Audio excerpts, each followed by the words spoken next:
Admiral Kethver stood on the bridge of his massive warship, looking at the blue planet that filled the main screen. His 6 arms moved across the control panels with practiced ease. The planet looked peaceful from space, with white clouds swirling over green and brown land masses. Small metal objects moved around it in simple orbits. "Report," he said to his science officer. Dr. Veltana, her purple skin gleamed under the bridge lights as she checked her readings.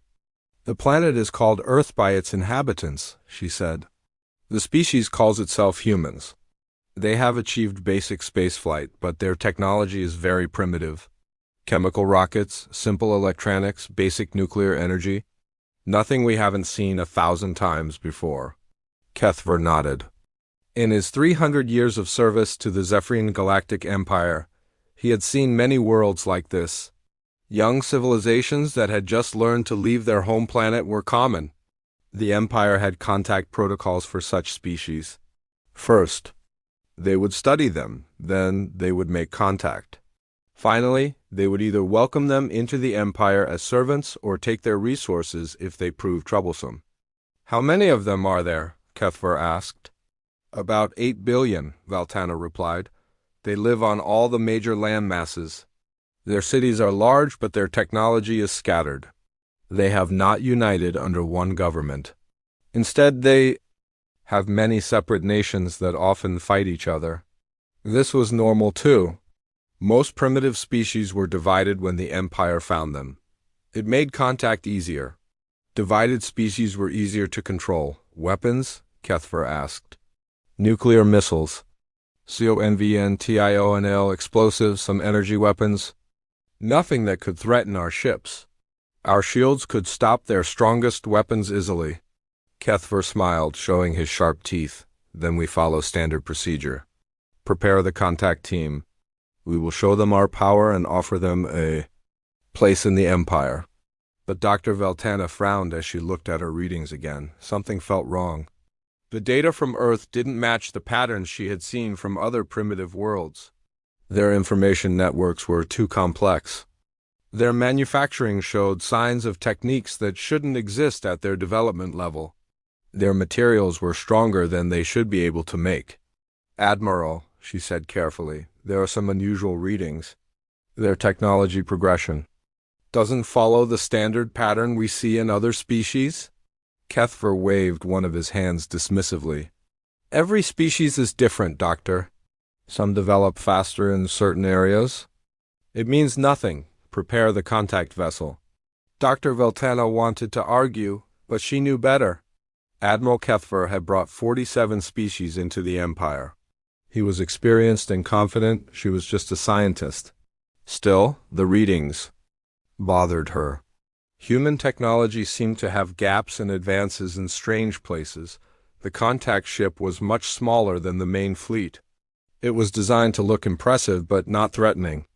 Golden hull plates reflected light in beautiful patterns. Energy shields created a soft glow around the ship. Inside, holographic displays showed the power of Empire technology. The goal was to amaze the primitive species, to make them want to join the Empire. Captain Zarek commanded the contact ship. He was young for his rank but had handled first contact with 6 other species. All had gone smoothly. The primitive species had been amazed by Empire technology. They had quickly agreed to join or had been easily conquered when they refused. "Take us into their system," Zarek ordered. "Make sure our shields are visible. I want them to see our power." The ship dropped out of faster-than-light travel near Earth's moon. Immediately, alarms began sounding on the human space stations. Orbiting Earth, the humans had detected them. On Earth, emergency meetings began in government buildings around the world. But these meetings were not filled with panic as the Empire expected. Instead, calm voices discussed plans that had been prepared for decades. Dr. Sarah Chun sat in a secure room deep under the mountains of Colorado. Around her, screens showed data from sensors the Empire didn't know existed. The alien ship appeared on their displays with perfect clarity. Every detail of its construction was analyzed in seconds. "Zephyrian design," said Colonel Marcus Torres, studying the readings. We've seen this pattern before from the probe that crashed in 2156. The same energy signature. Same shield frequency, Dr. Chun nodded. Then we know their capabilities. Are our people ready? Old defense platforms are active but hidden, Torres replied. The orbital stations are maintaining their cover. To them, we look exactly like the primitive species they expect to find, Dr. Chun smiled. Humanity had been preparing for this moment for over 2 centuries. Ever since the first alien probe had been found, crashed in the Pacific Ocean, they had known this day would come. They had studied the technology, learned from it, and built defenses. But they had also been very careful to hide their true capabilities. The contact ship sent a message to Earth. It was in simple mathematical concepts that any space-traveling species should understand. The message was basic: we come in peace. We wish to talk. Earth's response was coordinated through the United Earth Defense Council, but to the aliens it appeared to come from several different human governments. This was intentional. The humans wanted to appear divided and primitive, just as the Empire expected. We welcome peaceful contact, came the reply. We are honored by your visit. Please tell us about your people. Captain Zarek was pleased. The response was exactly what he expected from a primitive species. Respectful, curious, a little afraid, perfect. Prepare the meeting chamber, he ordered. Set up the technology displays. I want them to see what they could gain by joining the Empire. The meeting was arranged to take place on the contact ship. 3 human representatives would be brought aboard. The Empire chose this method because it put the humans on alien ground, surrounded by superior technology. It usually made primitive species more cooperative. Dr. Sarah Chen was chosen to lead the human delegation. She was accompanied by Dr. James Wright, a linguist, and Colonel Torres, supposedly for security, but actually to observe Empire military technology. When the humans were brought aboard the contact ship, Captain Zarek watched their reactions carefully. Most primitive species were amazed by Empire technology. They stared at the holographic displays, touched the smooth walls, gasped at the artificial gravity systems, but these humans were different. They looked around with interest, but not surprise. Dr. Chun asked questions about the ship's systems that showed a deep understanding of advanced physics. Dr. Wright communicated in perfect Zephyrian language, which should have been impossible for someone who had never heard it before. Your translation technology is impressive, Dr. Chun said, looking at the language processing system. We have been working on similar principles, though our approach is quite different. Would you be willing to share the technical specifications? We would be very interested in the comparative analysis. Captain Zorek blinked in surprise. Primitive species usually asked for help or protection. They begged for technology to solve their problems. They didn't ask for technical specifications as if they were equals. I'm afraid that information is restricted, he said carefully. But perhaps we can discuss what the Empire can offer your people. We have energy sources that could power your entire planet. Medical technology that could extend your lives. Weapons to protect you from other hostile species. Dr. Chun smiled. Politely, that's very generous. We appreciate the offer. But we're quite curious about your propulsion system. The energy patterns we detected as you approached suggest a fascinating application of space-time manipulation. We've been working on similar concepts through quantum field harmonics. I wonder if your engineers would be interested in comparing approaches? This was not going as Captain Zarek expected. The human was talking about advanced physics concepts as if she understood them. She was offering to share technology rather than begging for it. Most disturbing of all, she spoke as if humans had been working on interstellar travel technology for some time. Colonel Torres walked around the meeting chamber, his eyes taking in every detail. He moved like a soldier, but also like an engineer studying a machine. He asked questions about the ship's defensive systems that showed knowledge no primitive species should have. Your energy shields operate on a fascinating principle, Torres said. The frequency modulation creates multiple defensive layers. We've experimented with similar approaches, though we've had better success with crystalline matrix resonance. Have you tried integrating organic neural networks with your shield generators? Captain Zarek felt a chill run through his body. The human was describing advanced defensive concepts that the Empire had only recently developed. How could a primitive species know about such things? Dr. Wright was equally disturbing. He spoke several galactic languages fluently. He discussed trade routes and political situations in distant star systems as if he had been there. When asked how he knew such things, he simply said that humans were good listeners. The meeting lasted 3 hours. When it ended, Captain Zarek was deeply troubled. These humans didn't act like any primitive species he had encountered. They were too knowledgeable, too calm, too prepared. They asked questions that showed understanding of advanced concepts. They offered to share technology rather than begging for it. Most disturbing of all, they seemed to know things about the Empire that should have been impossible for them to know. As the humans prepared to return to Earth, Dr. Chun shook hands with Captain Zarek. Her grip was firm and confident. "Thank you for this meeting," she said. "We look forward to learning more about each other. Perhaps next time we can meet on Earth. We have some facilities that might interest your people." After the humans left, Captain Zarek immediately contacted Admiral Kethver. "Admiral, we have a problem," he said. "These humans are not what they appear to be." Back on Earth, Dr. Chun sat in the secure briefing room, reporting to the Defense Council. "They followed standard Empire first contact procedures exactly," she said. "But they're already suspicious. We may need to accelerate our timeline." Colonel Torres nodded. "Their technology is exactly what we expected based on the crashed probes. Our defensive systems are more than adequate." "What about their reaction to our questions?" asked General Harrison, the head of the Defense Council. Dr. Chun smiled. "They were shocked that we knew as much as we did. The captain was clearly disturbed by our technological knowledge. I think they're beginning to realize that Earth is not the primitive world they expected to find." "Good," said General Harrison. "Let them be confused. The longer they underestimate us, the better." As the Empire fleet held position beyond Earth's moon, Admiral Kethver studied the reports from the contact mission Dr. Veltana earlier. Concerns were looking more serious. These humans were definitely not following the normal pattern of primitive species. "What do you think, Doctor?" he asked. Dr. Veltana looked at her readings again. "I think we have made a serious error in classification, Admiral. These humans may be far more advanced than we thought." Admiral Kethver considered this.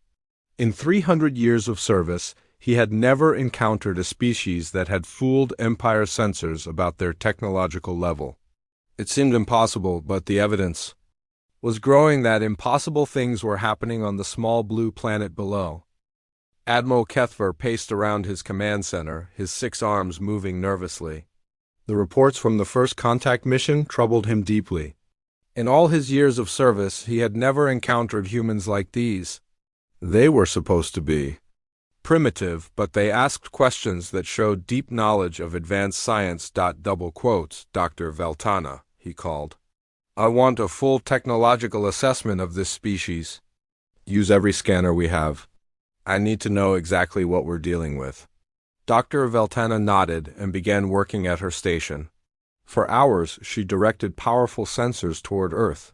The readings that came back confused her even more. Human technology showed a strange mix of simple and advanced systems. Their space stations used basic chemical rockets, but the materials they were made from were incredibly strong. Their communications used primitive radio waves, but the encoding was more complex than anything in the Empire database. "Admiral," she said finally, "I need to run more detailed scans. May I request permission to share some of our technology with them? If we give them something simple to study, we can observe how they handle it. This will tell us their true technological level." Kethver considered this.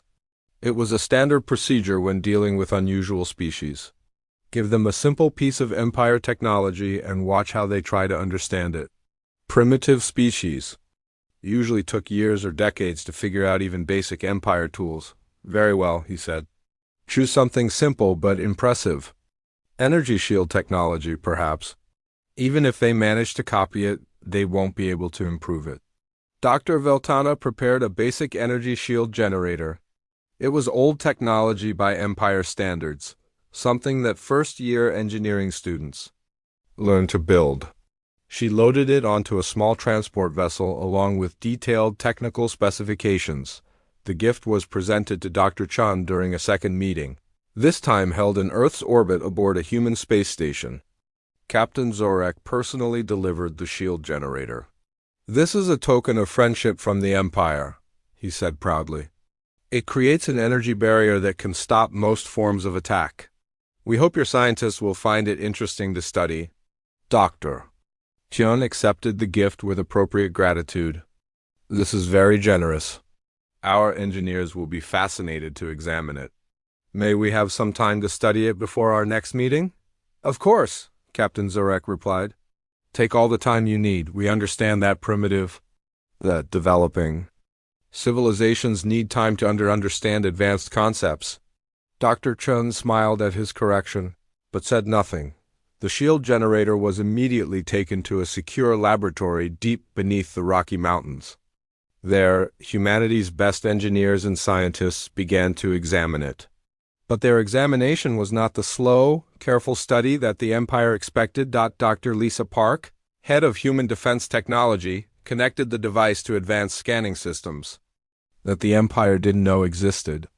Within minutes, she had a complete molecular analysis of every component. "Interesting approach," she said to her team. "They're using exotic matter manipulation to create the energy barrier. Very effective, but also very wasteful. The power requirements are enormous." Dr. Kevin Santos, a quantum physicist, studied the energy patterns. "I can see why they built it this way. They're thinking in terms of brute force rather than elegant solutions. Look at this power coupling. It's doing the job, but using 10 times more energy than necessary." "Can we replicate it?" asked Dr. Park. "Replicate it?" Dr. Santos laughed. "I can build a better version in my sleep. The principles are sound, but the engineering is crude. Give me 6 hours and I'll have a prototype that's twice as effective and uses half the power." Dr. Park nodded. "Do it. But make sure it looks like we're struggling to understand it. We don't want them to know how easy this was." Within 12 hours, the human team had not only copied the Empire shield technology, but had built an improved version. They understood every component, every energy flow, every theoretical principle behind its operation. More importantly, they had figured out how to make it better. The improved shields used a combination of quantum field manipulation and crystalline energy focusing that the Empire had never seen. Where the Empire version created a simple energy barrier, the human version created multiple overlapping fields that could adapt to different types of attacks. But the most impressive part was how quickly they had done it. What should have taken a primitive species years to understand, humans had mastered in hours. Dr. Chun called Captain Zorek to arrange another meeting. "Our scientists have made some progress studying your generous gift," she said. "We would like to show you what we've learned and perhaps share some of our own research." Captain Zorek was pleased but not surprised. Most species made some progress when given Empire technology to study. It would probably take them decades to fully understand it, but showing early progress was common. The meeting was held aboard the human space station again. Dr. Chun led Captain Zorek and 2 Empire engineers to a laboratory section of the station. "We've been able to activate the shield generator," Dr. Chun said modestly. "It took some work, but our people are quite clever. We've also made some small improvements." She activated a control panel and an energy shield appeared around a test platform. But Captain Zorek immediately noticed something wrong. The shield was much brighter than it should be, and the energy readings were far too high. "Impossible," whispered Engineer Colton, one of the Empire specialists. "That energy output is 3 times normal levels." "How are they powering it?" Dr. Chun smiled. "We found a more efficient way to focus the energy. Instead of using brute force to create the barrier, we're using quantum field resonance to amplify the effect. It uses less power and creates a stronger shield." Captain Zorek stared at the display readings. The humans had not only copied Empire technology in less than 3 days, they had improved it significantly. This was impossible. Even Empire engineers took weeks to modify shield technology, and they had centuries of experience. How? He asked weakly. Well, said Dr. Chun, we've been working on similar principles for some time. Your approach gave us some new ideas to try. We combined your exotic matter manipulation with our quantum crystalline matrices. The results are quite impressive. She led them to another test platform. We've also been working on our own energy shield designs. Perhaps you'd like to see our approach? Without waiting for an answer, she activated another control panel. A different type of energy shield appeared, but this one looked nothing like Empire technology. Instead of the smooth energy barrier that Empire shields created, this shield seemed to shimmer and flow like liquid light. This uses organic neural network integration, Dr. Chun explained. We grow crystalline structures that can think and adapt. The shield learns from each attack and becomes stronger. It's still experimental, but the results are promising. Engineer. Colton ran his scanner over the human shield. The readings made no sense. The energy patterns were completely unfamiliar. The shield seemed to be alive, changing and adapting even as he watched. This is impossible, he said. Organic technology cannot achieve this level of sophistication. The processing requirements alone would need a computer the size of a moon. Dr. Chun looked confused. Really? We find organic systems much more efficient than mechanical ones. A properly designed bioneural matrix can process information far faster than any computer. Haven't you experimented with organic technology? Of course not, Captain Zorek said automatically. Organic systems are unreliable and unpredictable. No advanced civilization would base their technology on living systems. Oh, said Dr. Chun, sounding surprised. We find them quite reliable, much more adaptable than mechanical systems. But perhaps our approaches are just different. She led them to a third display. We've also been working on computer systems. This is one of our quantum processing units. The device she showed them was small, about the size of a human hand. But the energy readings it produced made both Empire engineers step back in shock. That's not possible, Engineer Colton said. No computer that small could generate those processing levels. It would need a power source the size of a star. It's quite efficient, Dr. Chun said modestly. We're using quantum entanglement to link processing nodes across multiple dimensional planes. Each calculation happens in parallel, across thousands of alternate realities. The processing power is theoretically unlimited. Captain Zorek felt dizzy. The humans were describing technology that was centuries ahead of Empire science. They spoke of concepts that Empire physicists considered purely theoretical. But the devices in front of him were clearly working. How long have you been developing these technologies? He asked. Dr. Chun seemed to think about this. Well, some of the basic principles have been known for quite a while. We've been working on practical applications for, perhaps 50 years for the quantum systems, a bit longer for the organic interfaces. 50 years.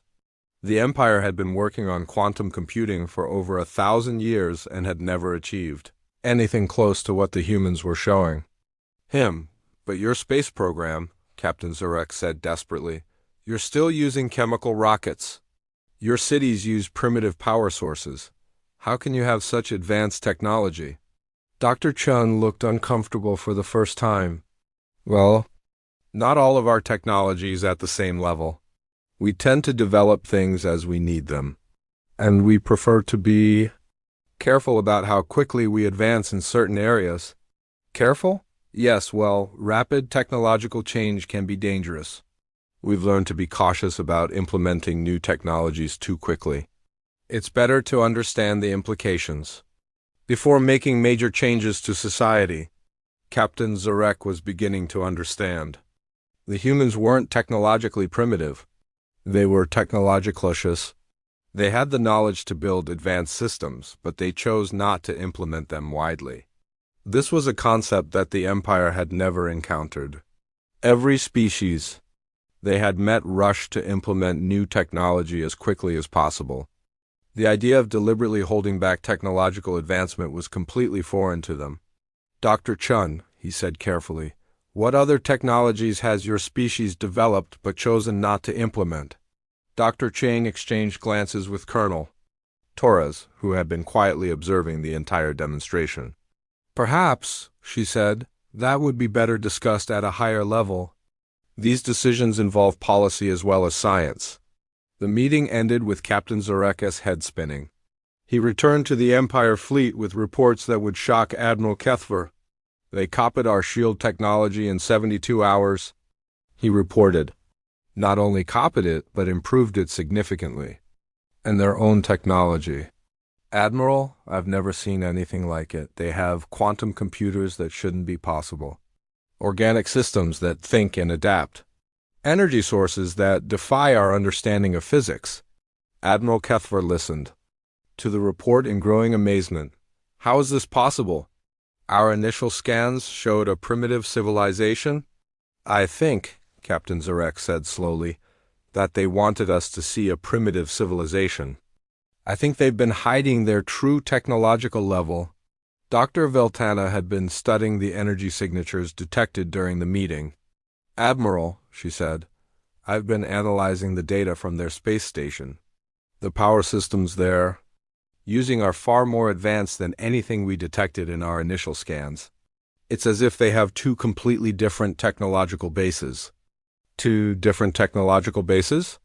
Yes, one that appears primitive and uses simple systems, and another that is far more advanced than our own. I think they've been deliberately showing us the primitive systems while hiding the advanced ones. Admiral Kethver sat down heavily in his command chair. In 300 years of service, he had never encountered anything like this. A species that was advanced enough to fool Empire sensors?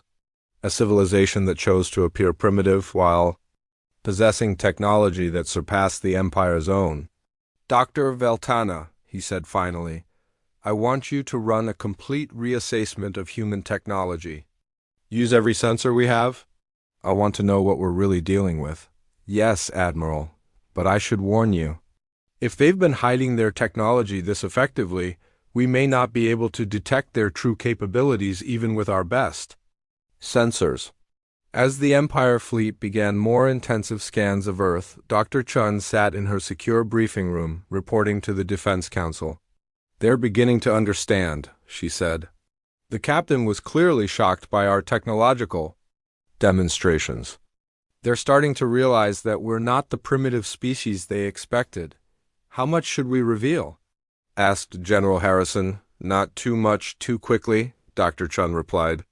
We want them confused and off balance, but not so scared that they decide we're a threat. We need them to understand that we're more advanced than they thought, but not how much more advanced. Colonel Torres nodded. Their technology is impressive, but it's exactly what we expected based on the crashed probes we've studied. Our defensive systems are still more than adequate. What's our next step? General Harrison asked. Dr. Chun smiled. We let them scan U.S. more intensively. Let them discover a few more layers of our technology, but slowly.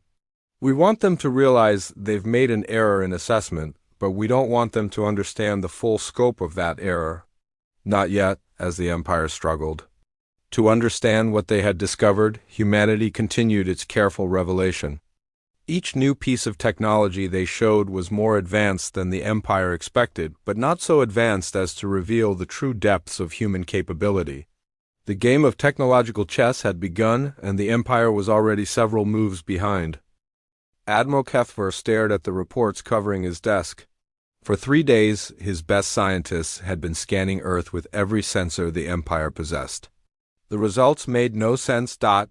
Veltana stood beside his desk, her purple skin pale with worry. Admiral, the scans are revealing technology signatures that shouldn't exist. The humans appear to have multiple layers of technological development, each more advanced than the last. Show me, Kethver demanded. The main screen displayed Earth. But now it looked completely different from their first scans. Energy signatures appeared throughout the planet. Massive installations that had been invisible before now showed up as bright spots on the sensors. These installations were completely hidden during our initial scans, Dr. Veltana explained. They're using some kind of stealth technology that makes them invisible to most sensors. We can only detect them now because we know what to look for. Kethver studied the display. What are these installations? Power generation, we think, but the energy output is enormous. Each one produces more power than our largest fleet generators. And there are hundreds of them. Hundreds? At least. And Admiral, that's just what we can detect now. There may be more that are still hidden. Kethver felt a chill run through his body. What about their space program? The chemical rockets? Dr. Veltana switched the display to show Earth's orbital space. The chemical rockets are real, but they're not the only things in orbit. Look at this. The screen now showed objects that hadn't appeared on their first scans. Sleek stations that looked nothing like the primitive structures they had first detected. Orbital platforms that radiated power signatures indicating advanced weapons and defense systems. How many? Kethver asked weakly. We've identified 47 major installations so far. Each one appears to be heavily armed. Their defensive capabilities ... quotes. She paused. Admiral, their orbital defense network could destroy our entire fleet. The bridge fell silent. Every officer stared at the display in shock. The primitive species they had come to contact possessed enough firepower to annihilate the Empire's most powerful battle group. There's more, Dr. Veltana continued. We've detected energy signatures that suggest they have installations beyond Earth's orbit, possibly in other star systems. Other star systems? The energy patterns we're seeing suggest faster than light travel capability, but not the kind we use. Their technology appears to be completely different from ours.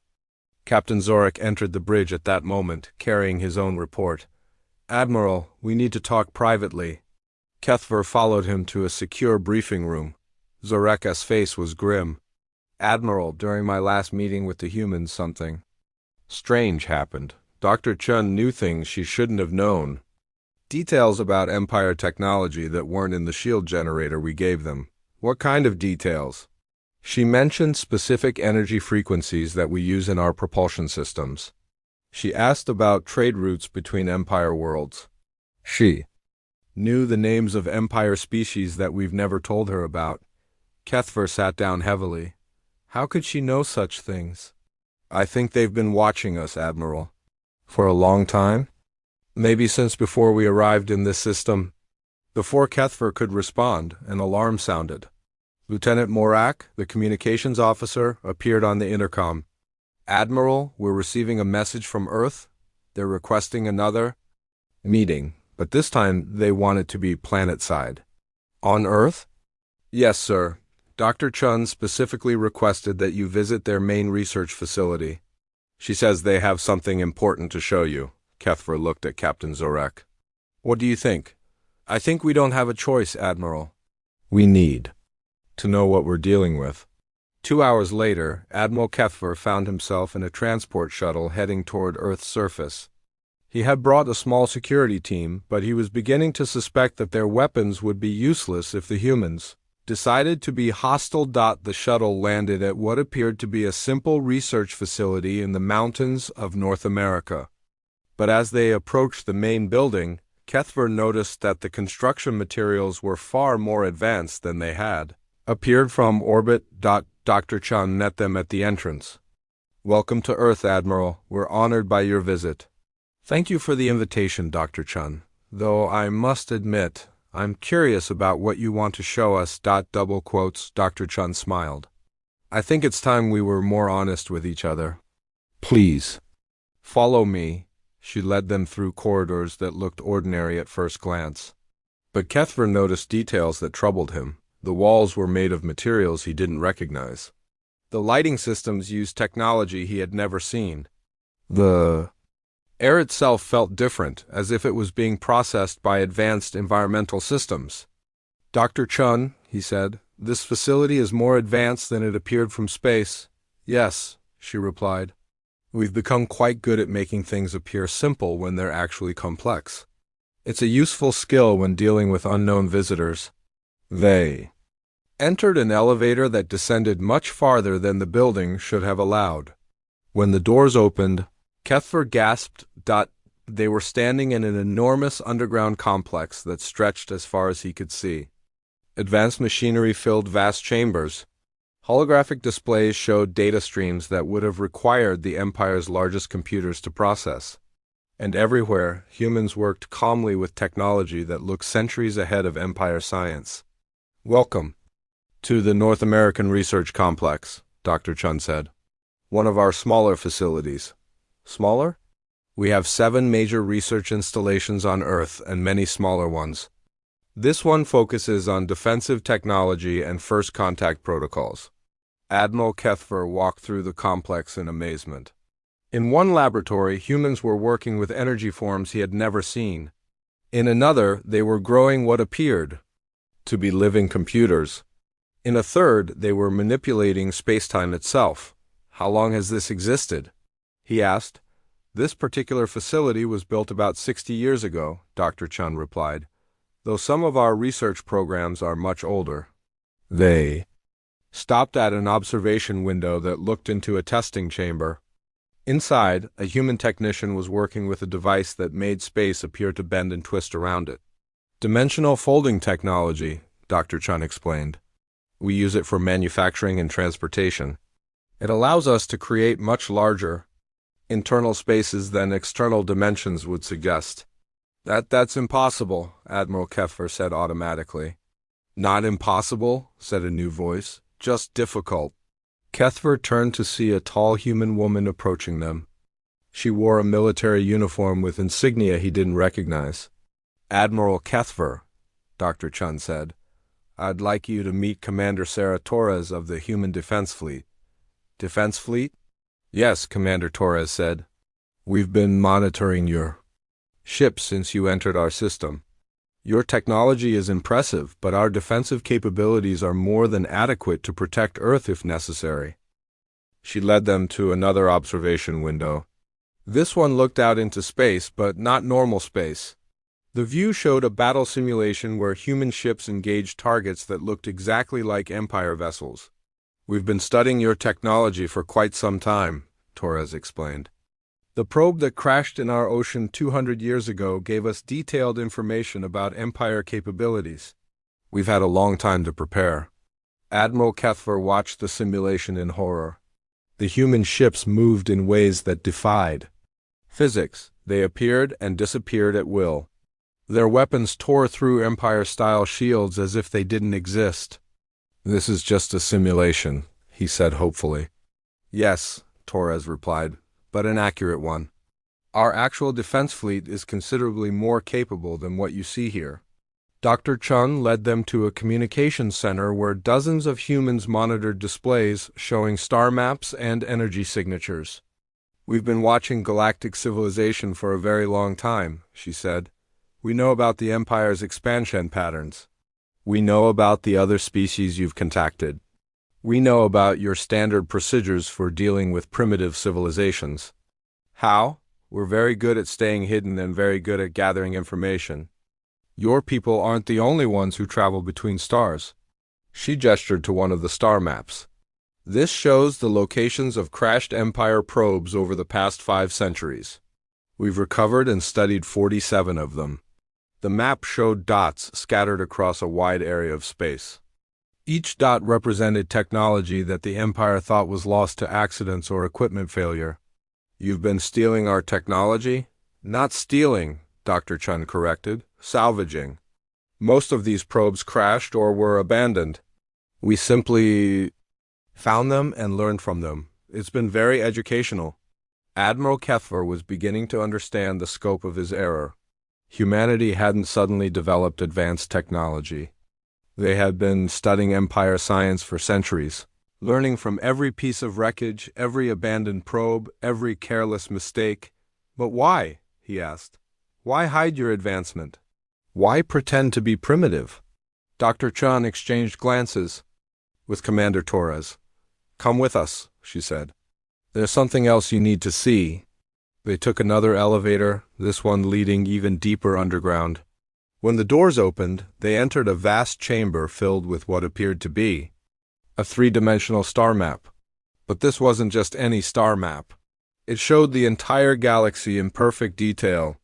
This is our strategic planning center, Dr. Chun explained. We use it to monitor galactic events. The star map showed the territories of dozens of species, including the Empire. But it also showed something else, areas of space marked in red. What are the red areas? Kethver asked. Dead zones, Commander Torres replied grimly. Regions where advanced civilizations once existed but were destroyed by aggressive expansion. She manipulated the display, zooming in on one of the red areas. This was the Kellyan Republic. They had achieved interstellar travel and were beginning to explore nearby systems. Then they encountered a species that decided they were a threat. The Kellyans were wiped out in less than a year. The display shifted to another red zone, the Vorthan Collective. They tried to resist an aggressive empire that wanted their resources. They fought bravely, but their technology wasn't advanced enough, extinct.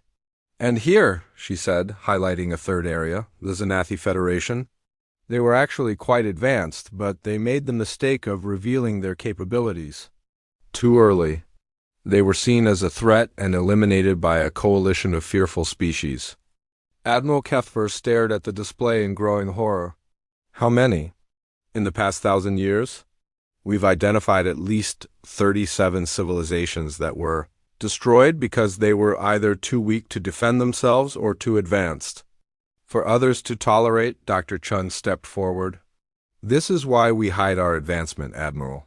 History shows that revealing advanced technology too early is dangerous.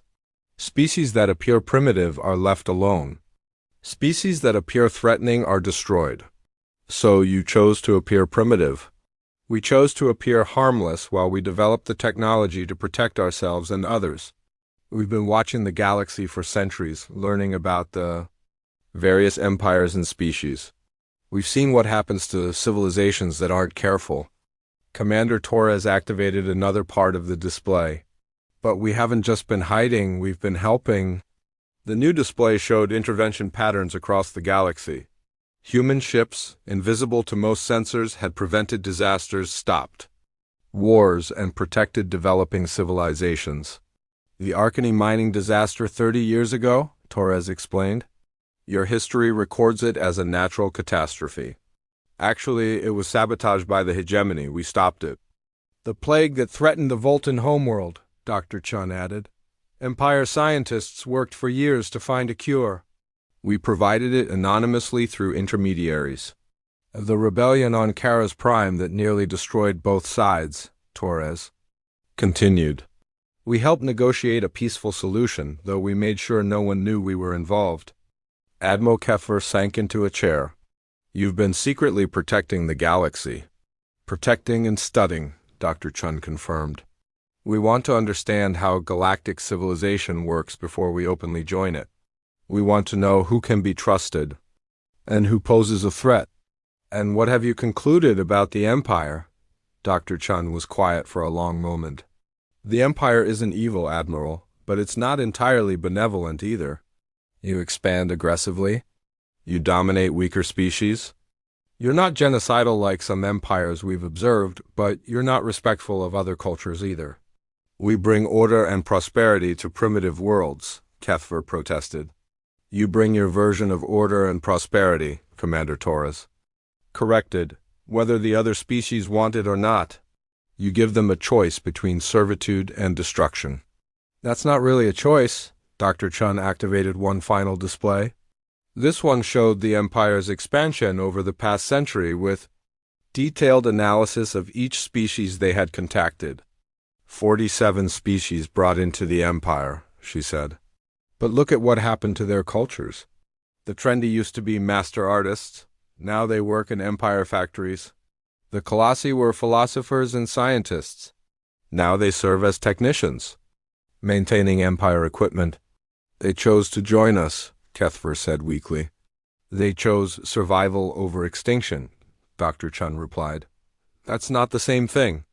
Admiral Kethver looked around the vast chamber, at the displays showing centuries of human observation and intervention.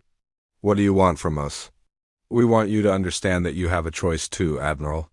You can continue your current expansion model, dominating primitive species and eventually coming into conflict with civilizations like ours. Or you can consider a different approach. What kind of different approach? Dr. Chun smiled for the first time since they had entered the chamber. Come with us, Admiral. We have much more to show you. And there are some people we'd like you to meet? As they walked toward another section of the vast complex, Admiral Kethver realized that everything he thought he knew about the galaxy was wrong. Humanity wasn't a primitive species to be dominated or integrated. They weren't even just an advanced species to be negotiated with. They were something entirely new in his experience, a civilization that had achieved tremendous power but chose to use it responsibly. And they had been watching and protecting the galaxy for centuries without anyone knowing they existed.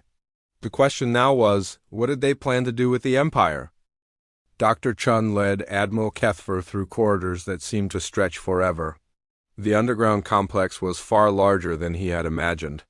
They passed laboratories where humans worked with technologies that defied every law of physics he knew. In one room, scientists were growing entire star systems in miniature. In another, they were communicating with beings that existed in parallel dimensions. Dr. Chun, he said finally, just how advanced is your civilization? She stopped walking and turned to face him. Admiral, I think it's time we showed you the truth. But I need you to prepare yourself. What you're about to see will change everything. You believe about the galaxy. They entered an elevator that seemed to travel sideways as much as down. When the doors opened, Admiral Kethver stepped into a space that couldn't possibly exist. He was standing in what appeared to be a vast chamber, but the walls showed not metal or stone, but open space filled with stars. And those stars were moving in patterns that made no sense. Welcome to our Dimensional Operations Center, Dr. Chun said. This facility exists partially in normal space and partially in what we call fold space. The stars you see aren't just images. They're real stars viewed from multiple dimensions simultaneously. Admiral Kethver walked to what looked like a window, but as he approached, he realized he could reach through it. His hand passed through the barrier and into space itself, feeling the cold and radiation of the void. Impossible, he whispered. Not impossible, said a new voice. Just difficult to build. Kethver turned to see an elderly human man approaching. He wore simple clothes, but his eyes held depths of knowledge that made the Admiral uncomfortable. Admiral Kethver, Dr. Chun said. This is Dr. David Park, Director of Human Dimensional Research. Pleased to meet you, Admiral, Dr. Park said. I apologize for the dramatic introduction, but we wanted you to understand the scope of what you're dealing with. What am I dealing with? Dr. Park gestured toward the star-filled walls. Earth isn't humanity's only world, Admiral. It isn't even our most important world. It's our preserve, our museum, our reminder of where we came from. He walked to a control panel and began manipulating holographic displays. The stars around them shifted and changed, showing new regions of space. This is the Centauri system, he explained. Your databases show it as empty, but look closer. The display zoomed in on what had appeared to be empty space. Suddenly massive structures became visible.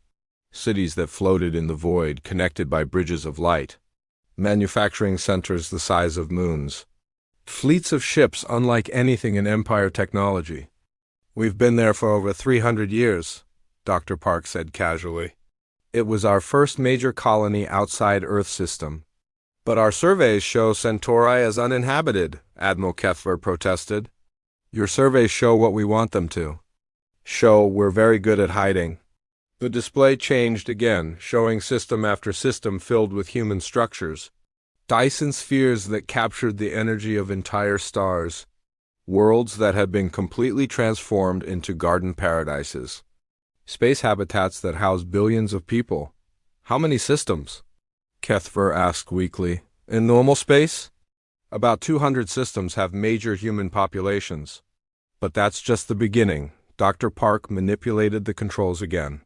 The display now showed something that hurt Admiral Kethver's eyes to look at directly. Geometric shapes that folded in on themselves. Structures that existed in more than 3 dimensions. We don't limit ourselves to normal space, Admiral. We build in pocket dimensions, parallel realities, artificially created space-time bubbles. While other species fight over planets and systems, we create entire universes. Entire universes? Small ones, Dr. Park said modestly, usually no more than a few light years across, but perfectly suited to our needs. No conflicts over resources? When you can simply create more space. Admiral Kethver sank into a chair that materialized behind him. How long have you been able to do this? The first pocket dimension was created about a century ago, Dr. Chun replied. But we've been preparing for much longer. Once we realized that the galaxy was full of aggressive species fighting over limited resources, we decided to find a different solution. Instead of competing for existing space, we learned to create new space, Dr. Park added. It's much more civilized. Commander Torres joined them, carrying a data pad. Admiral, we need to show you something else. Our manufacturing capabilities. She led them to another section of the impossible space. Here, raw energy was being converted directly into matter. Not just simple matter, but complex structures. Entire starships were growing from pure energy like flowers blooming in fast motion. We don't mine asteroids or strip planets, Torres explained. We convert energy directly into whatever materials we need. It's much more efficient and doesn't destroy natural environments. The energy requirements must be enormous, Kethver said. We tap directly into dimensional barriers, Dr. Park replied. The boundary between dimensions contains infinite energy. We've learned to harness tiny fractions of it. They moved to another area where humans were working with what appeared to be time itself. In sealed chambers, events were happening at different speeds. In one chamber, a forest grew from seed to maturity in minutes. In another, a complex chemical reaction was slowed down so much that individual molecular movements could be observed. Time. Differential technology, Dr. Chun explained. We can speed up or slow down time in small areas. Very useful for research and manufacturing. Admiral Kethver watched a human scientist step into one of the time-accelerated chambers. From outside, the scientist appeared to move incredibly fast, completing days of work in seconds. But from inside the chamber, time flowed normally. We use this for education, too, Dr. Park said. A student can spend years learning in a chamber where only hours pass in normal time. It allows us to accumulate knowledge much faster than other species. Knowledge, Kethver repeated. What kind of knowledge? Dr. Chun led him to yet another area. This one contained what appeared to be a library, but the books were made of light and the shelves contained entire civilizations. We preserve the knowledge and cultures of every species we encounter, she said, including many species that no longer exist. She gestured to one of the light books. This contains the complete cultural history of the Vorthan Collective. Their art, their music, their philosophy, their science.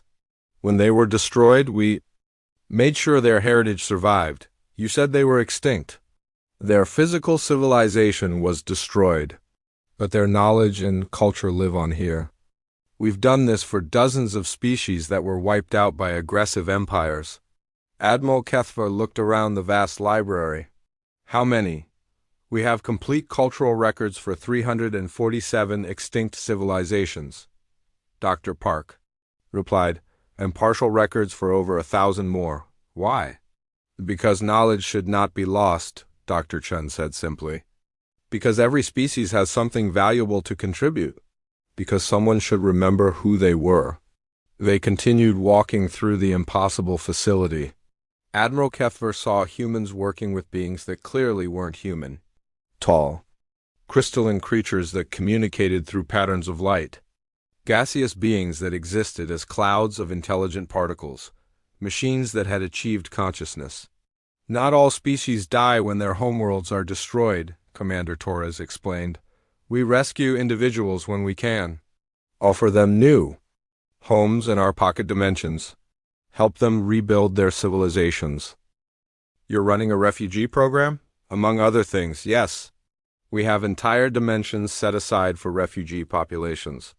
The survivors of the Kellyan Republic live in a pocket universe we created for them. They've rebuilt their civilization and are thriving. Dr. Park led them to an observation deck that looked out into what appeared to be a completely alien universe. The physics were different here. The stars were different colors. The very nature of matter seemed to follow different rules. One of our experimental dimensions, he explained. We're trying to understand how different physical laws might produce different forms of life. The beings that evolved here are unlike anything in our normal universe. You're creating new forms of life? We're providing environments where new forms of life can evolve naturally. It's fascinating research. They entered another area where humans were working with what appeared to be pure mathematics. Equations floated in the air as three-dimensional objects that could be manipulated by hand. Abstract mathematics research, Dr. Chun explained. We've discovered that mathematical concepts can have physical reality in certain dimensional configurations. We're learning to build with pure mathematical principles. Admiral Kethver watched a human mathematician reach into a floating equation and pull out a physical object. The object was a perfect geometric shape that shouldn't have been able to exist in three-dimensional space, yet there it was. Your technology, he said slowly, it's not just advanced. It's beyond anything I imagined was possible. We prefer to think of it as creative, Dr. Park replied. Once you stop limiting yourself to the rules that everyone else follows, amazing things become possible. They walk through more areas. Humans communicating with the fundamental forces of the universe itself. Scientists who had learned to think in 11 dimensions simultaneously. Engineers who built with the fabric of space-time as their raw material. Dr. Chun, Admiral Kethver said finally, why are you showing me this? She stopped and faced him directly. Because we want you to understand what you're dealing with, Admiral. Your empire has encountered something that's never happened in your history. You've made contact with a post-singular civilization. Post-singular? A civilization that has transcended the normal limitations of physics, space, and time. We've moved beyond competing for resources because we can create resources. We've moved beyond territorial expansion because we can create territory. We've moved beyond the normal rules that govern galactic civilization. Dr. Park joined them. Your empire is powerful, Admiral. By galactic standards, you're quite advanced. But you're still operating within the normal framework of physical limitations. You're still playing by the old rules. And you're not? We stopped playing by those rules a long time ago, Commander Torres said. We learned to write new rules. Dr. Chun activated a final display. This one showed the galaxy as the Empire knew it, but overlaid with the true extent of human civilization. The hidden colonies, the pocket dimensions, the alternate realities where humanity existed. This is why we remained hidden for so long, she said. Not because we were afraid of other species, but because we didn't want to disrupt the natural development of galactic civilization. We've been watching, learning, helping when we could, but staying out of the way. Until now. Your empire has reached a point where hiding is no longer the best option. You're encountering civilizations that are more advanced than you realize. You're making mistakes that could lead to catastrophic conflicts. Admiral Kethver stared at the display showing the true scope of human civilization. It dwarfed the Empire completely. Not just in terms of technology, but in terms of space, resources, and capabilities. What do you want from us? He asked. Dr. Chin smiled. We want to offer you a choice, Admiral. You can continue on your current path, expanding through conquest and domination until you eventually encounter other post-singular civilizations that won't be as patient as we have been. Or you can let us help you transition to a better way of doing things. A way that doesn't require conquest or domination, a way that benefits everyone. And if we refuse? Dr. Chun's expression became serious. Then you'll continue making The same mistakes that have destroyed so many other civilizations. And eventually you'll encounter something that even the Empire can't handle. Admiral Kethver looked around the impossible facility one more time. At the humans who worked with forces beyond his understanding. At the rescued aliens rebuilding their civilizations. At the preserved knowledge of extinct species. What you're offering, he said, it's not just an alliance. It's a complete transformation of everything the Empire is. Yes, Dr. Chun replied, it is. The question is, are you ready for that kind of change? As Admiral Kethver considered this question, he realized that his entire worldview had been shattered and rebuilt in the space of a few hours. The Empire wasn't the advanced civilization he had believed it to be. It was just another developing species, stumbling through the galaxy, making the same mistakes that had destroyed countless others. But humanity was offering something different, a chance to learn from those mistakes, a chance to become something better. The question was, would the Empire be wise enough to accept that offer?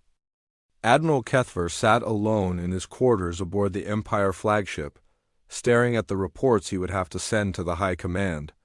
How could he explain what he had discovered? How could he tell them that everything they believed about the galaxy was wrong? 3 days had passed since his visit to the human facility. 3 days of trying to process what he had seen. The Empire's most advanced civilization wasn't advanced at all. They were children playing with toys while adults watched from the shadows. A chime announced a visitor. Dr. Veltana entered, carrying her own analysis of the human technology they had been shown. Admiral, she said, I've completed my assessment of the human demonstrations. The results are disturbing. How disturbing?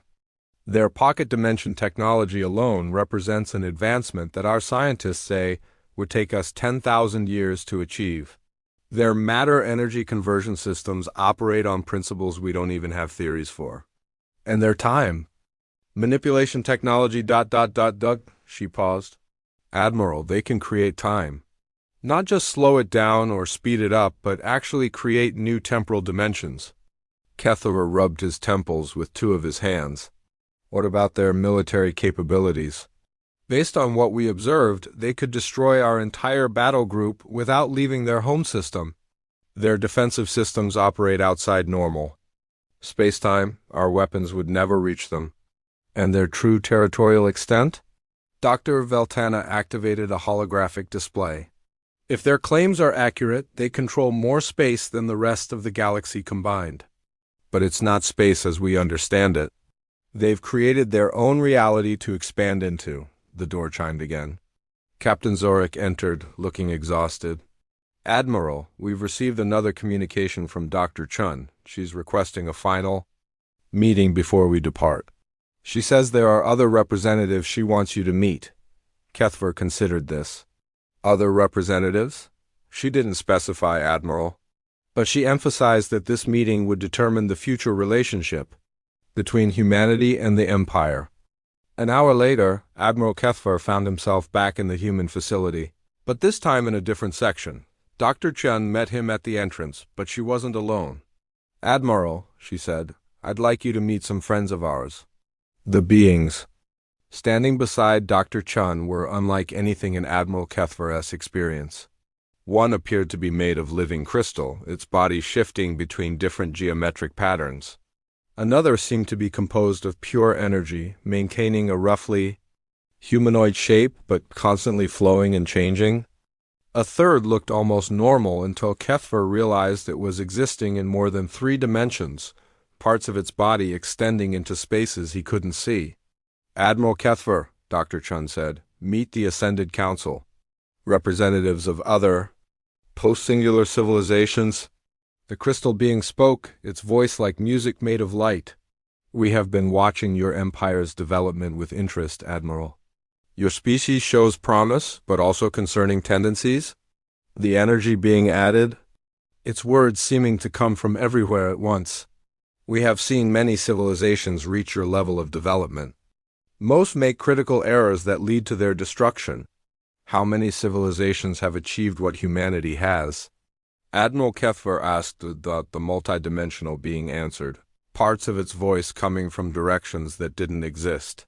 In this galaxy alone, there are 47 post-singular civilizations. Throughout the universe, the number is beyond counting. Dr. Chun gestured for them to sit around a table that seemed to be made of crystallized space-time. The galaxy isn't what you think it is, Admiral. The young civilizations that fight over planets and resources are just the surface layer. Underneath, a much older and wiser community has been developing for millions of years. Why haven't we detected any of you? The crystal being's patterns shifted in what might have been amusement. Your sensors are designed to detect matter and energy operating within normal spacetime. We exist primarily outside those limitations. Think of it this way, Dr. Chun explained. Imagine ants in an anthill. They're aware of the surface of the ground, but they have no idea that above them exists an entire world of humans with cities, technology, and civilizations. To the ants, the ground surface is reality. To us, normal spacetime is just the surface layer. The energy being flowed closer to Admiral Kethver. Your empire has been expanding for centuries, thinking you are conquering new territory. But you have been like children playing in a sandbox while adults watch from outside. This is why we intervened, the multidimensional being said. Your empire has reached a critical decision point. Continue on your current path, and you will make the same mistakes that destroyed the hegemony, the dominion, and countless others. What mistakes? Dr. Chun activated a holographic display showing the history of galactic civilizations. Aggressive expansion works for a while, Admiral. You conquer primitive species, absorb their resources, grow stronger, but eventually you encounter something you can't conquer. The display showed civilization after civilization rising to power through conquest, then suddenly disappearing. The Zirathi Empire controlled a quarter of the galaxy at their peak, the crystal being explained. They had the most powerful military in known space. They thought they were invincible. What happened to them? They tried to invade a system that was home to a post-singular civilization, Dr. Chun replied. The entire Zirathi Empire was erased from existence in a single day. Erased? Not destroyed, the energy being clarified. Erased. As if they had never existed. The post-singular civilization they attacked decided that the Zirathi were too dangerous to be allowed to continue existing, so they removed them from the timeline. Admiral Kethver felt a chill run through his body. Can you do that? We can, Dr. Chun said simply. But we prefer not to. It's a last resort for civilizations that pose existential threats to others. The multidimensional being continued the explanation. This is the trap that catches aggressive civilizations, Admiral. The more powerful they become, the more likely they are to encounter something even more powerful. And post-singular civilizations do not tolerate threats. So why haven't you eliminated the Empire? Because you're not a threat, Dr. Chun replied. You're just young and making mistakes. There's a difference between evil and ignorance.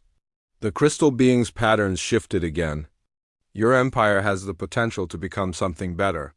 Your species shows creativity, adaptability, and a capacity for growth. These are valuable traits. What are you offering us? Dr. Chun leaned forward. We're offering to guide your transition from a conquest-based civilization to a development-based one. Instead of conquering primitive species, you could help them grow. Instead of stripping resources from planets, you could learn to create resources. Instead of expanding through military force, you could expand through knowledge and cooperation. And, in return? In return, you would join the greater galactic community, the energy being replied. You would have access to technologies and knowledge that would advance your civilization by millions of years. You would be protected from the threats that destroy younger civilizations. What threats? The multidimensional being answered. Rogue artificial intelligences that have consumed entire star systems. Dimensional parasites that feed on the life force of whole civilizations. Ancient weapons left behind by extinct species that activate randomly and destroy everything nearby. The galaxy is far more dangerous than you realize, Dr. Chun added. Your empire has been lucky so far. But luck runs out eventually. Admiral Kethver of this information. What would we have to give up? Your aggressive expansion? The crystal being replied immediately. Your practice of forcing primitive species to join you. Your habit of taking resources without asking. We would need guarantees, the energy being added. Proof that your empire can change its ways. Dr. Chun stood and walked to a wall display. We've prepared a demonstration, Admiral. Something. To show you what cooperation instead of conquest can achieve. The display activated, showing a star system that Admiral Kethver didn't recognize. At first, it appeared to be a normal system with several planets orbiting a yellow star. But as the image zoomed in, he realized that the planets had been transformed. This is the Kepler 442 system, Dr. Chun explained. 50 years ago, it contained a primitive species called the Jalari. They had just achieved nuclear technology and were beginning to explore their solar system. What happened to them? The hegemony found them, the crystal being replied. The hegemony was much like your empire. They conquered primitive species and absorbed their resources. The Jalari fought bravely, the energy being added, but they were no match for hegemony technology. Their civilization was destroyed, their planet strip-mined for resources, but we intervened, Dr. Chun said. We rescued the surviving Jalari and offered them a choice. They could try to rebuild their old civilization, or they could accept our help in creating something new. The display changed, showing the same system but centuries later. The planets were now garden worlds, covered with cities that looked like works of art. Space habitats connected the worlds with bridges of light. The system teemed with life and prosperity. The Jalari chose transformation, the multidimensional being explained. They learned our technologies, embraced our philosophies, and became something greater than they had ever imagined.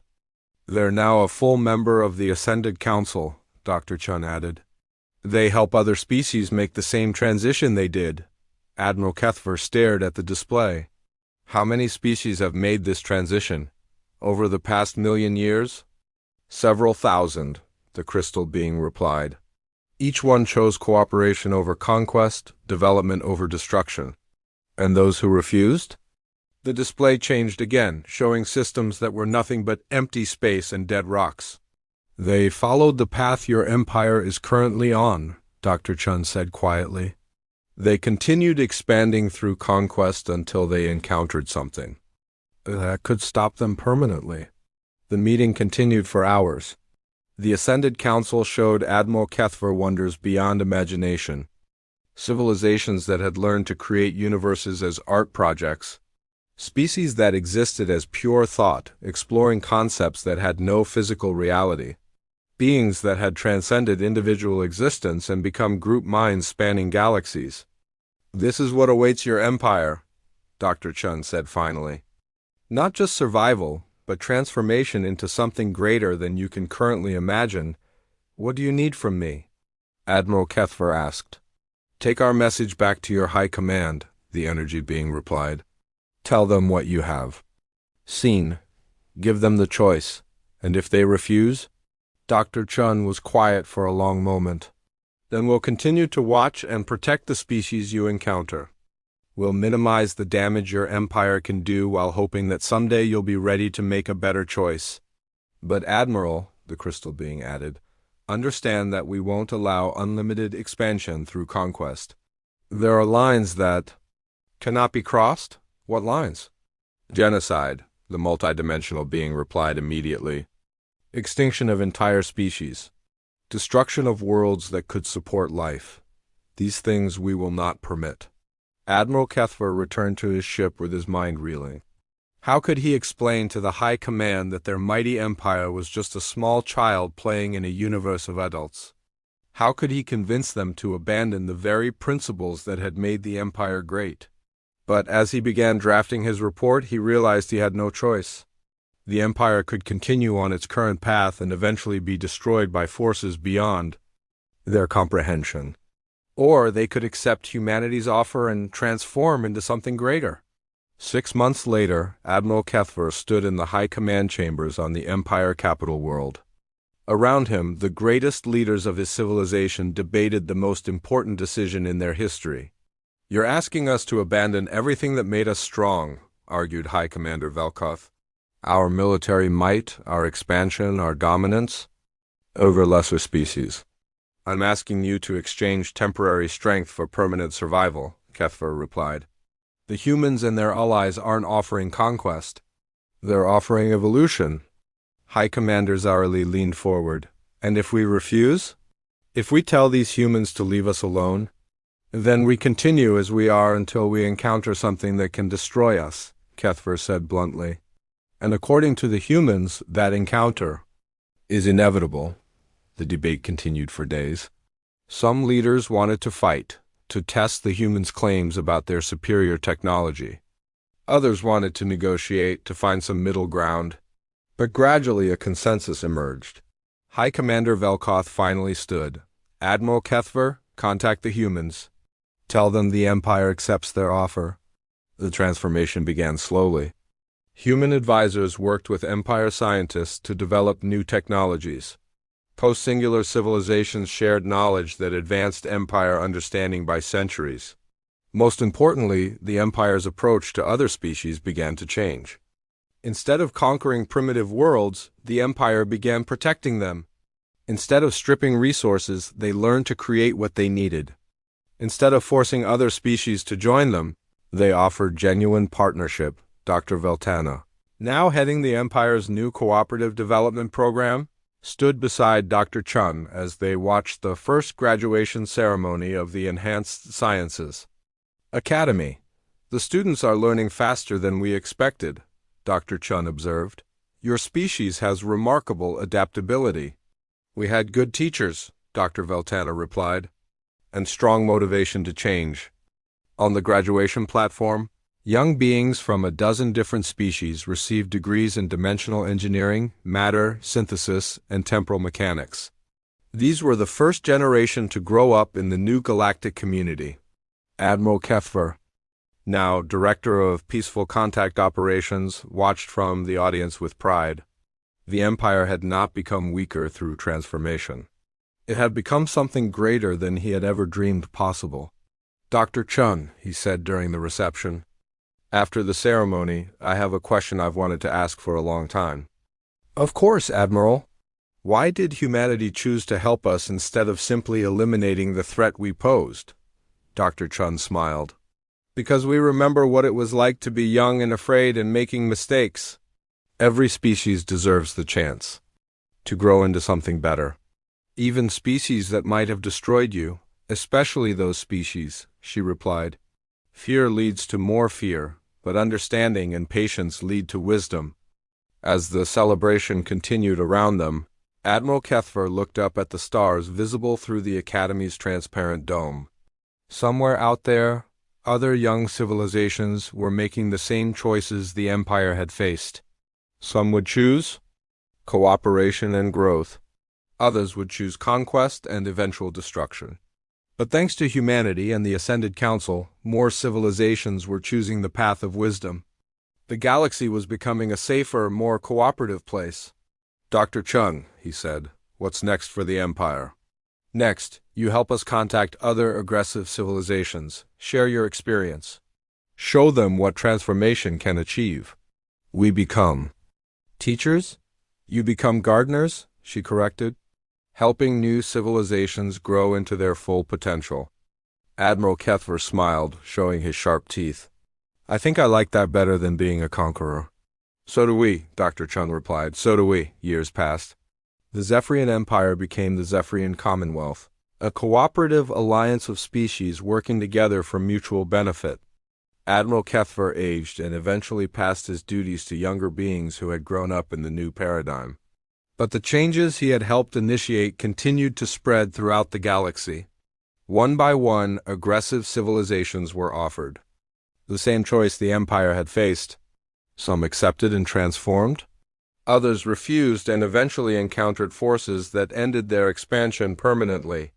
The galaxy slowly became a more peaceful place, watched over by post-singular civilizations that had learned the greatest lesson of all: true strength comes not from the power to destroy, but from the wisdom to create and protect.